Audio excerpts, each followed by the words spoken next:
मटियारी ज़िले जो सीनियर सहाफ़ी ऐं ज़िंदगी जा 20 साल सहाफ़ती दुनिया खे अर्पींदड़ सहाफ़ी ऐं समाजी वर्कर फिदा हुसैन सोलंकी 1.5 महीने खां बीमारी जे बिस्तरे ते पियल आहे।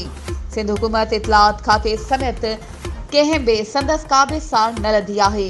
मटियारी ज़िले जे सभिनी कलमधड़नि ऐं सिविल सोसाइटी पारां सिंध हुकूमत खां सहाफ़ी जो सरकारी ख़र्च ते इलाज कराइण ऐं संदसि माली मदद करण जो मुतालबो कयो वियो आहे। जॾहिं त सीनियर सहाफ़ी फिदा हुसैन सोलंकी जे वारसनि जो चवणु आहे त वसाहर सरकारी अस्पतालुनि समेत हाला ऐं हैदराबाद जे माहिर डॉक्टरनि ऐं हकीमनि खां फिदा हुसैन जो इलाज करायो आहे।